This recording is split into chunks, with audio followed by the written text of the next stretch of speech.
প্রভাতের রাতটা কেমন কাটলো এই ভিডিওর মাধ্যমে শেয়ার করব। কেমন স্টেজ সাজানো হয়েছে, কেমন বউ সাজানো হয়েছে সবটাই শেয়ার করব এই ভিডিওর মাধ্যমে। তবে চলো প্রথম থেকে শুরু করি। বিকেল 5:30টার সময় আমি প্যান্ডেলের দিকে ঘোরাঘুরি করছিলাম আর দেখছি এইদিকে খুব সুন্দরভাবে স্টেজ সাজানো হচ্ছে। সত্যি তো এত সুন্দর লাগছে, আর কি না সুন্দর লাগছে। ওপরের ডিজাইনটা দেখো তো। সত্যি কথা বলতে আমার জানা ছিল না ওপরে যে ডিজাইনটা করেছে এই ডিজাইনটাকে ছাতা প্যান্ডেল বলে। সত্যি এই সুন্দর ডিজাইনটা আমার ভীষণ পছন্দ লেগেছে। তোমাদের কেমন লেগেছে অবশ্যই কিন্তু জানিও। বলো তবে তোমাদের পুরো প্যান্ডেলটা ভিডিও করে দেখাই কেমন দেখাচ্ছে আর রাত্রে কেমন লাগবে এই প্যান্ডেলটা দেখতে সেটাও তোমাদেরকে বলি। ওই দূরে দেখতে পাচ্ছ কি সুন্দরভাবে লাইট খাটানো হয়েছে, এগুলো কিন্তু রাত্রে খুবই সুন্দর লাগবে। অনেকেই আমাকে কমেন্ট করেছিল যে দিদি তুমি কোথায় বিয়ে বাড়ি গেছো, জানালে খুব ভালো হয়, খুব সুন্দর হয়েছে তোমার বিয়ে বাড়ির ভিডিওগুলো। হ্যাঁ অবশ্যই তোমাদেরকে জানাবো এই ভিডিওতে যে আমি কোথায় বিয়ে বাড়ি গিয়েছিলাম। এই বিয়ে বাড়ি গিয়েছিলাম আমার দিদি বাড়িতে, আমার বড় দিদির কাকা শ্বশুরের ছেলের বিয়ে।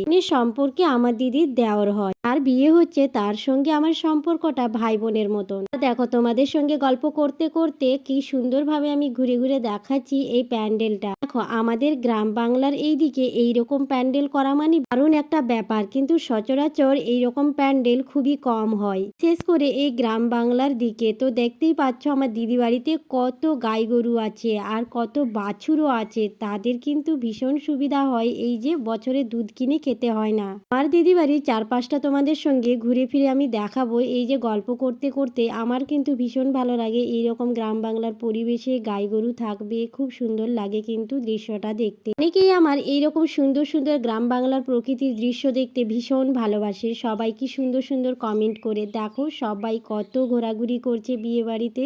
সত্যি এই বিয়ে বাড়ির বিকেলটা এরকম ঘোরাঘুরি করতে ভীষণ ভালো লাগে। আর আত্মীয় স্বজন আসা শুরু করে দিয়েছে, আমার দিদি তাদেরকে জল দিচ্ছে। তারপরে এই তো ঘোরাঘুরি করতে করতে প্রায় 6টা বেজে গেছে আর আমরা ভাবলাম চলো একটু কেইলান পাড়ের দিক থেকে ঘুরে আসি। আর আমার দিদি বাড়িটা কিন্তু একদম জঙ্গল মহলে আর শাল জঙ্গল আছে আর প্রচুর হাতি বেড়ায় কিন্তু এইদিকে, ওই জন্যই ভাবলাম চলো একটু ঘুরে আসি। সামনে ডিজে বাজছে, চলো ডিজের যে সেটটা সেটা তোমাদের সঙ্গে শেয়ার করবো। ভিডিওটার সঙ্গে থাকুন, আরো অনেক অনেক কিছু আমি কিন্তু দেখাবো তোমাদেরকে। দেখতে পাচ্ছ ইয়া বড় মাইক বক্স, মানে অনেকগুলো সেট আছে আর এত সুন্দরভাবে সাজিয়েছে মানে কিছু বলার নেই। চারপাশটা তোমাদেরকে ঘুরিয়ে আমি দেখাচ্ছি পুরোটা। হয়তো এখানে ক্যামেরাটা যাকে করতে দিয়েছিলাম সে ঠিকভাবে করতে পারিনি, এই জন্যই পুরোটা তোমাদেরকে দেখাতে পারিনি। আর আমাদের ওই দিক থেকে ঘুরে আসতে আসতে সন্ধ্যে 7টা বেজে গেছে আর এই দিকে কিন্তু রিসেপশন মেকআপ চলছে। তো পুরো লুকটা আমি তোমাদেরকে দেখাচ্ছি। এইদিকে দেখো পুরো লুকটা কেমন হয়েছে। তো আমি তাকে স্টেজে নিয়ে গিয়েছিলাম।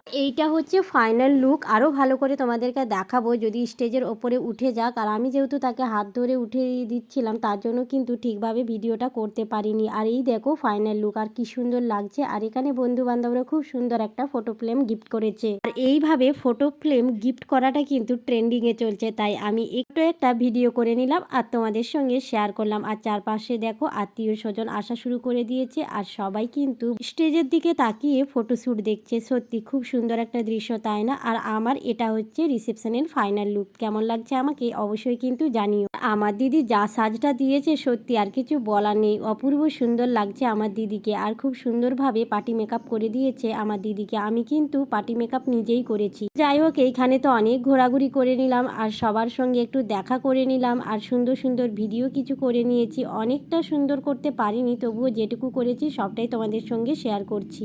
তো হলো ঘোরাঘুরি, তারপরে বললাম চলো এবারে কিন্তু খাবারটা খেয়ে নিই, না হলে লাস্টের দিকে না খেতে ইচ্ছে করে না। এরকম ভোজ করে সত্যি কথা বলতে লাস্টের দিকে খেলে এত একটা গ্যাস হয় না, মানে খাবারের একটা গ্যাস হয়, সেই গ্যাসের জন্য কিন্তু ঠিক মতন খাওয়া দাওয়া করতেই পারি না। তার জন্যই কিন্তু আমরা থার্ড ব্যাচেই বসে পড়েছি খেতে। আর খুব সুন্দরভাবে খাওয়া দাওয়ার আয়োজন করা হয়েছিল, আমাদের খাওয়াও হয়ে গেল। আমার এই ভিডিওটা তোমাদের কেমন লেগেছে অবশ্যই কিন্তু কমেন্ট বক্সে জানিও। যদি ভালো লেগে থাকে লাইক কমেন্ট শেয়ার করে দিও। আর এই যে দেখো কত লোক বসেছে খেতে। আজকের মতন ভিডিওটা অনেকটাই বড় হয়ে গেল, তার জন্য আজকের মতন এই পর্যন্তই। নেক্সট ভিডিও আরো সুন্দর সুন্দর এরকম নিয়ে আসবো তোমাদের সামনে।